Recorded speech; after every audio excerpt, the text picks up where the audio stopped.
thank you so much for joining us for this session.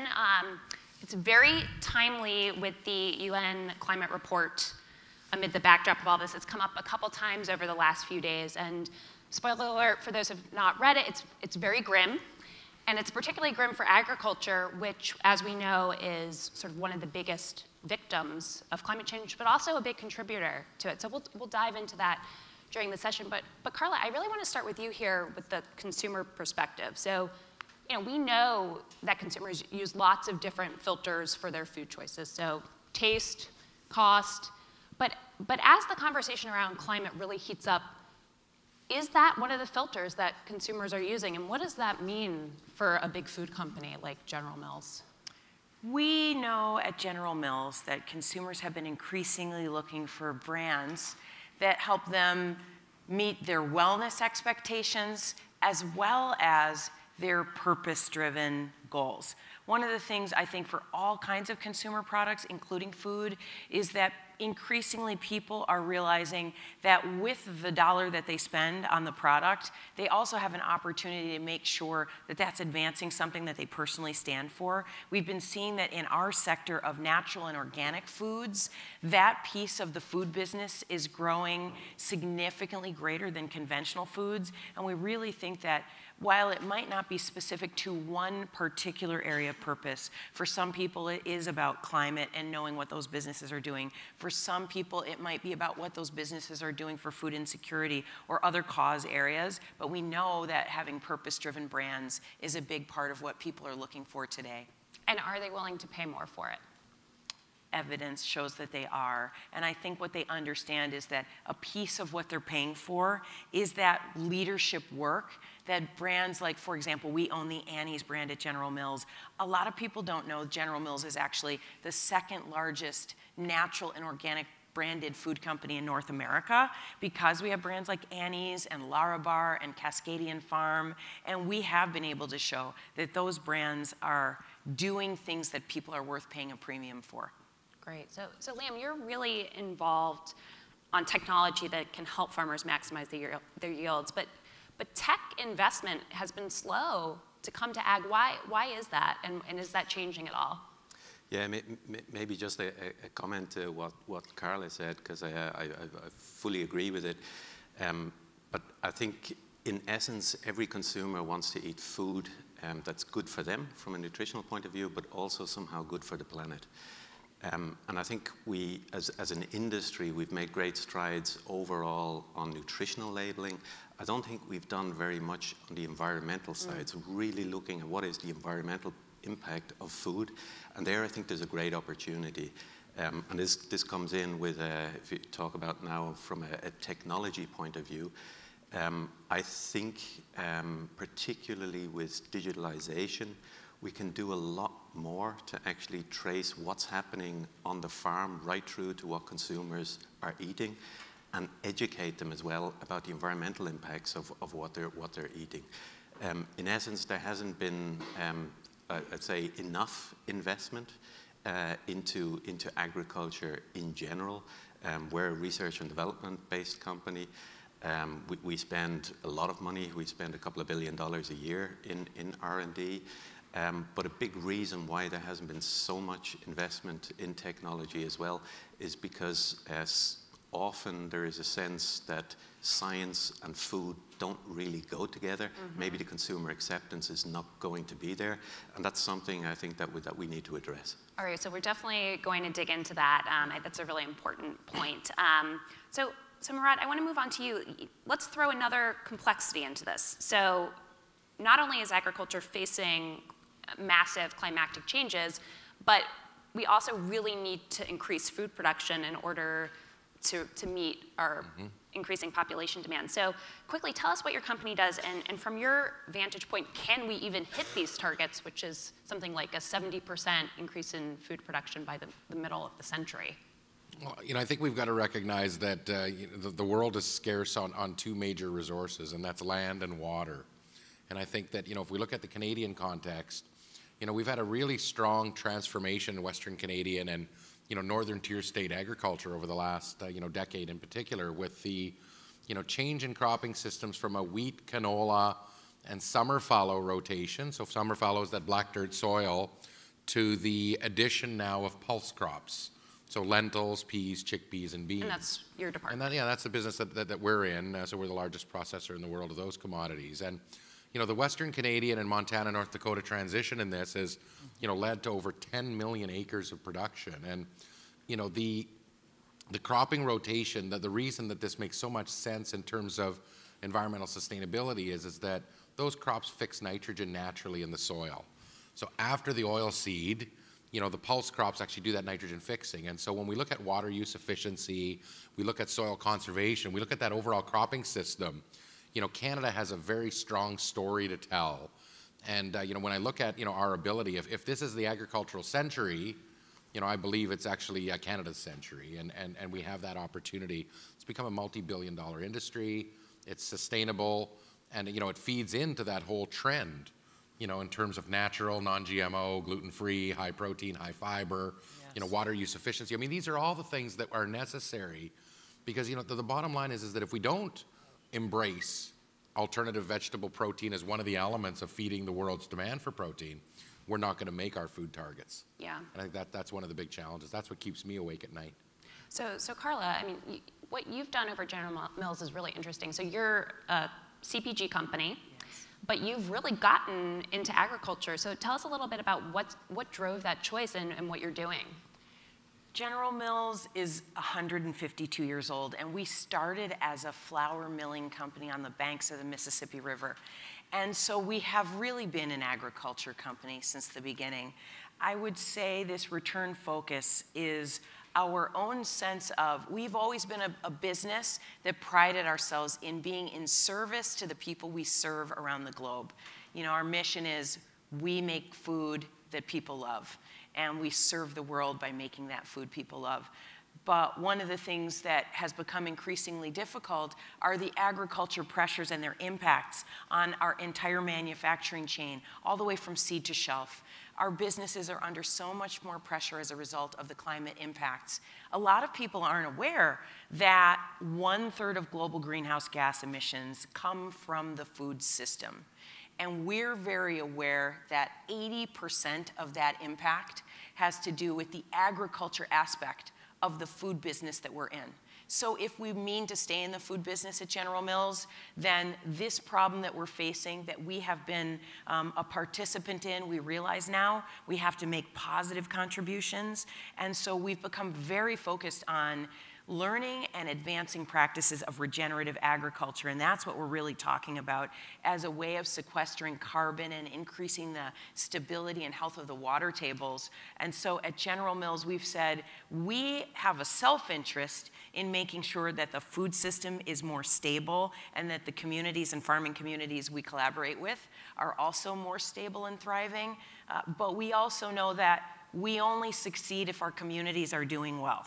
And so for us, that notion of that triple bottom line mindset, where we want to see positive financial outcomes, but we also want to see positive environmental and community outcomes, and they must all be in balance. This is the business model we believe going forward is going to let us advance the next 152 years of our company's upcoming history. So tell us how you're actually doing this. Are you investing in farms Yes. yourself? I'm so excited to talk about this aspect of really some of the practices that we need to return to in commercial agriculture practices that are sort of a throwback from classic old farming practices combined with new. One of the things we're doing is investing in expanding the amount of organic acreage of farmland that we serve and using regenerative practices. So last spring we announced a commitment to convert 34,000 acres of South Dakota conventional farmland into organic farmland. We'll use this primarily in our Annie's business, and we're going to use regenerative farming practices. We're going to put in place perennial grains. We're going to make sure we have cover crops and pollinator habitat on that land, and it will be one of the largest contiguous organic farms in North America. We're very excited. All of this is really an experiment for us, and we consider this form of returning to some of our old practices a form of innovation that we're very excited about. And, please, go ahead. Listen, I'm with you. I think, though, that technology will allow us to not have to rely on the throwback. I mean, when I look at the overall trends, I mean, we've got this, organic obviously is a trend. I think that what we're seeing in our business is a strong focus on natural, strong focus on, clean label. And of course, General Mills has been one of the leaders in that. And I think that with the utilization of, satellite imagery, the Internet of Things, the ability to collect data, the ability to synthesize it, the ability to truly give consumers a traceable, food-safe food chain. I think the ability to truly identity preserve on a large scale. And I think that that's going to be the biggest challenge. I mean, we're talking about. I couldn't agree more. Yeah, we're talking about tens of millions of acres. Yes. And how we have to manage that. And I think that Yes. From our perspective, the continuous cropping, zero minimum tillage technologies, the ability to implement technology already has us as the lowest greenhouse gas footprint in a cropping system of our magnitude of anywhere in the world. Right. I think that's something that we can build on. I love that because I don't think they're mutually exclusive. One of the things that we have the benefit of is while we have such a large portfolio of natural and organic foods, of course, we're one of the largest conventional food manufacturers in the world. So we think that all these practices, regenerative, organic, that they can learn from each other. They benefit from the technology usage. The mission we're on is driving scale for all of this. So we really look to collaborate with the technology partners as to how we really scale some of these practices. I think this is a really important point because at the end of the day, the vast majority of farmers are conventional farmers. And the advantage with conventional farming is that usually you have a relatively high degree of productivity. And the question is always, is there enough balance from a sustainability point of view? And clearly, I would say with conventional farming, many farmers are very sustainable, some are not. Sometimes what's today classified as organic is not always very productive. If it's not productive, it's using limited natural resources, land, water, other things. So we've got to make sure that both sides, both farmers, are not good or bad farmers. Every farmer is a good farmer. We're all only here because of farmers, that they're working the fields for us. But all farmers are either more advanced in getting their balance right of productivity and sustainability. And part of the equation of helping them that is also using technology so that we don't have to go back to an era where people think maybe in the old days it was better. Farming in the old days was a disaster. No farmer will go back to the way things used to be. But some of the methods used, as you mentioned, circular farming or regenerative farming, getting back to a circular economy type approach in farm is really important. And I think that with the challenge at hand in terms of both the population growth and the demand growth, we've got to address the agricultural production side. We also have to address food waste. We have to address, the overall system. Right. And I think that, fundamentally we have challenges, where I'm not sure there's a strong enough recognition that agricultural policy and food availability, is a basic building block of civil obedience and civil society. Tell us more about that. Well, I always say that, when a baby is hungry, they cry. When a 19-year-old man is unemployed and hungry, they protest, right? And, this is something that I think that we in North America and we in the more, developed world don't understand that, governmental challenges in emerging markets, in particular, both on the balance of domestic agricultural policy, food inflation, food availability, these are critical governmental policies. And we look at protectionism and we think that's very bad. And of course, I'm a free trader. But I think ultimately, we've got to realize this is one of the most political businesses in the world, and the challenge is going to be for food companies and food ingredient manufacturers to react to that dynamic. And we have such an ability to use our supply chain infrastructure to be in service of making sure that the food that is now currently entering landfills or is extraneous from the manufacturing process can actually efficiently get into those communities that need it. We are working on some initiatives through the General Mills Foundation to work with organizations to make sure that we can reclaim food that is still of good enough quality to be fed to people. We worked with an organization that has now hit the $1 billion mark for pounds recovered from what would have gone to landfill and is now actually going in service to people who are in urgent need of food. So we really see our partnership with organizations like Feeding America, like America's Second Harvest, like so many of the food pantries around the country, in using our infrastructure and supply chain in service of ideas like that. And that's another place where technology applies.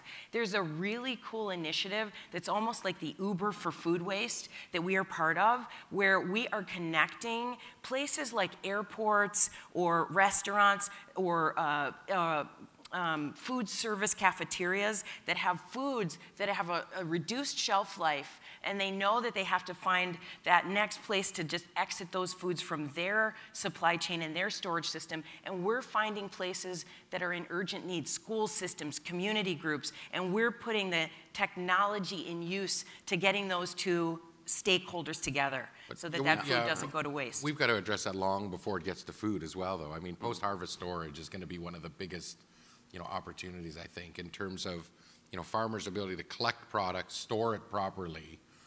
I mean, when we look at the amount of waste in large markets of the world, India is an example. Right. We look at the lack of, grain silo storage, the lack of modern infrastructure, the ability to control pests and rodents and other, problems. I mean, this is a major problem where up to 30 to 40% of agricultural production is lost after harvest and prior to utilization. Yes. So, this is, again, when we look at it, this is all part of the system of, better utilization of our lands and our waters and taking what we already have, co-product utilization and manufacturing.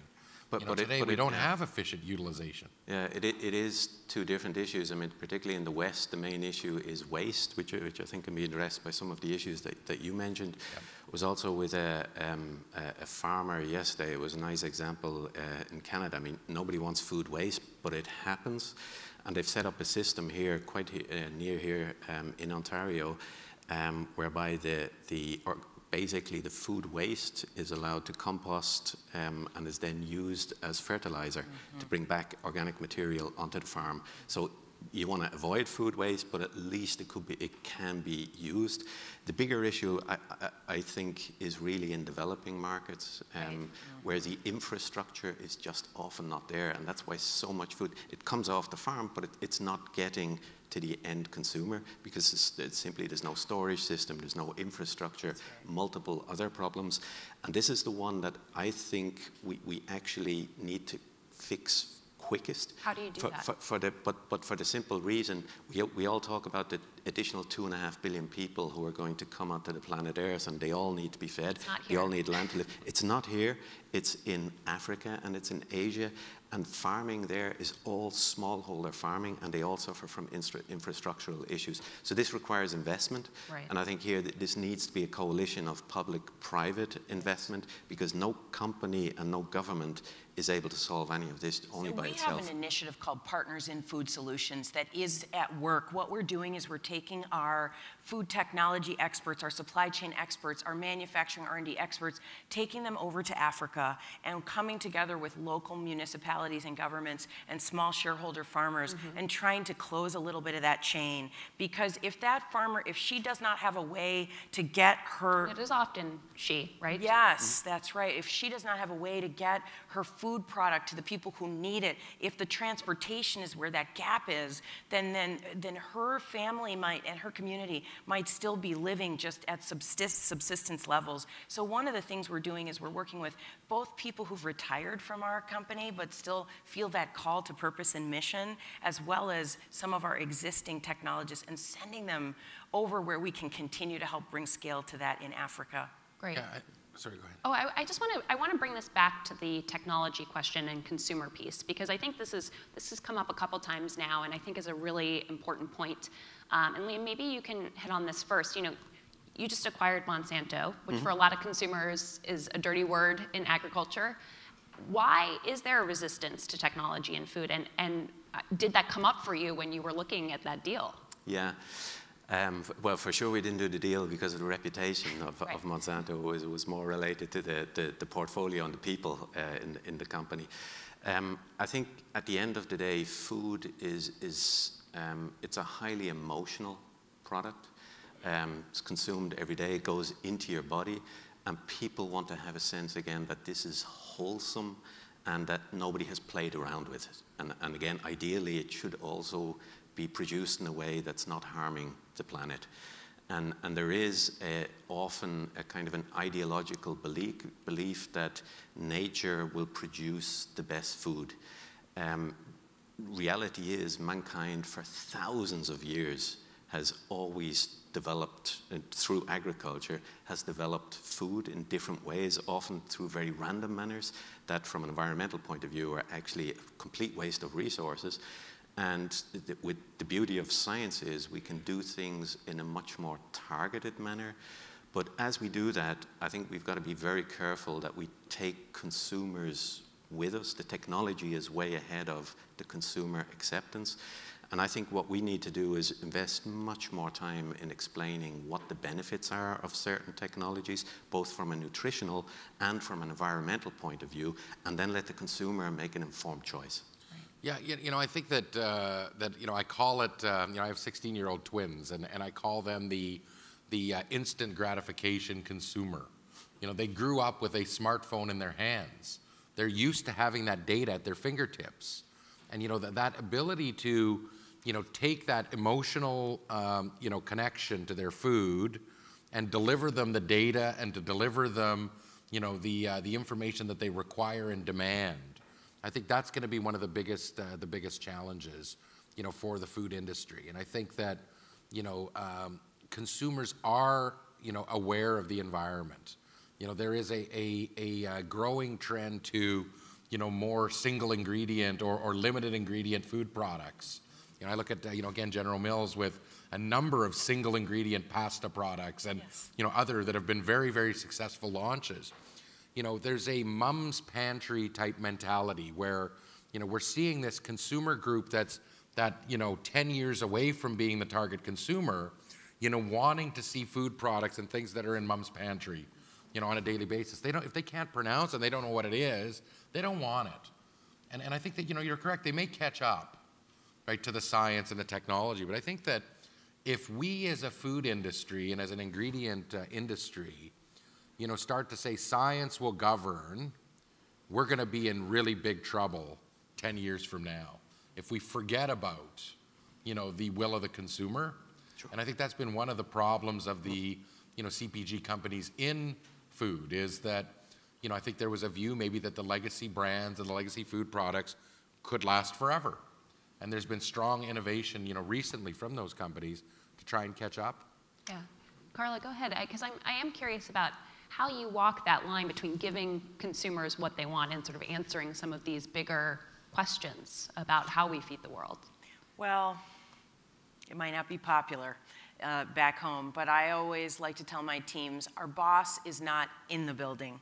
Our boss is outside of the building. Not necessarily a great career move with my own boss, but I believe that if we are always in service of the consumer and that we have to be aware of how things are changing. So to be aware of what's in service to the consumer means to be constantly connecting with them and asking them and sometimes understanding what signals they're sending that might not be synthesized yet into a very clear outcome that we'll do well. But what we find with our consumers is everybody's not one way. The same house that wants to have a bowl of Annie's organic mac and cheese, after those twins win their, Little League World Series, then they want to go have a bowl of Haagen-Dazs ice cream, right? So there's just, our lives are rich, we're multidimensional people, and so for us at General Mills, when we're in service of consumers, it's understanding that we can't oversimplify them. We have many kinds of things to provide for the many moods and many needs. Great. I want to see if we have any questions in the audience, and we do right back there. Hi, Alan Webb, Editor-in-Chief of the McKinsey Quarterly. Question about this Sustainability Productivity Balancing Act you were describing. I assume a part of it is, the productivity and sustainability balance, is that you're reducing the amount of fertilizer use, and then you're getting benefits out of things like the Internet of Things and predictive analytics and so on. How does that balance out? Is it no big deal, it all works great, or is it really tight? What's the big picture view of that? I mean, listen, the productivity gains we've had, let's say in the lentil sector, where we went from, nearly no acres to 4.5 million acres just in Saskatchewan alone. Our yield gains just from natural agronomy and breeding, not from genetic modification, have been over 55% in the last decade. Now that is the combination of the nitrogen fixing ability of that crop, which then ultimately boosts the follow-on cereal yield in a 3-crop rotation. When we couple that with this zero minimum tillage, where we actually use air to place the seed and the fertilizer and the inoculant, and we tie that into GPS precision farming systems, we're now in a position where we optimize yields. Now if we collect that data, we actually have an ability to give true identity preservation and traceability. So the productivity gains have been in the billions of dollars, and we're not done yet. We talk about smallholder farmers in the emerging markets. That's the challenge. This consolidation of the family farm, we have a single farm family near Kindersley, Saskatchewan, that's farming 132,000 acres. Okay, so these are the ones that are technology companies in themselves. They employ teams of IT people on their full-time staff. They're running so many acres now. That's the exciting opportunity for Canada, is we have the ability to implement technology on a wide scale and truly feed the world. Got a quick Nina. Hi, Nina Easton with Fortune. I wanted to get your perspective on the rising GMO protest boycott movement, which has been described to me in interviews with everyone ranging from Melinda Gates to the former head of the UN World Food Program as the politics of a well-fed elite that's actually hurting people who are starving in other parts of the world. Yeah, maybe I start on it because I guess others might have an opinion as well. GMO is just one tool in the toolbox of farmers, and I think what's completely underestimated is the challenges that farmers face. And we firmly believe that farmers should have as many tools as possible to deal with the diversity that they're facing on the farm. There are multiple other tools beyond GMO, but just by demonizing one type of technology, which actually results in less land use, less pesticide use, less water use, more productivity, that is not necessarily a step forward. And I think a big step forward would be if we could somehow align around the table with different voices and talk about how can we get this better balance between productivity and sustainability without demonizing somebody else or some other technology, but rather looking at what would be the best combination in a specific situation. Every farm, every field is different. Every crop is different. There are no silver bullets, and I don't think we're well advised as a society to take this away too quickly. May I be very candid? I do believe that the food industry has an obligation to become more inclusive on who's represented as we think about the future of a food system and who we are advocating for. I think we need more voices from the farming community. I think we need more voices from the middle and low income community. I do believe we need more urban voices, more brown voices represented, so that we can make sure that the goals we have of feeding the world and everyone having access, everyone deserving and having that human right access to healthy, simple, real, nutritious foods, right? That's just a human right. And we need to hear voices from everywhere, and that is work that I believe is the next generation of work from the food sector, is to become more inclusive in that regard. I mean, I'm actually, in a way sometimes, paraded as a non-GMO crusader. I think that, people have to recognize that the products I sell are all non-GM. So, it would be quite foolish for me to not be marketing the attributes. But, I will tell you that consumers need a choice. I mean, the perspective that we should label foods that our only non-GM is, to me, a, terribly, misguided view. I mean, consumers want to know. Consumers have the right to know. Consumers have the right to choose. And, my fear is that the systems and the supply chains are becoming so blurry that we can't even deliver to a consumer today non-GM foods. Right. And that's, I think, a challenge. So taking the science out, consumers deserve the right to know, they deserve the right to choose. Great.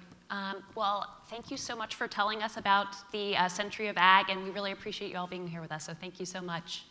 Thank you. Thank you.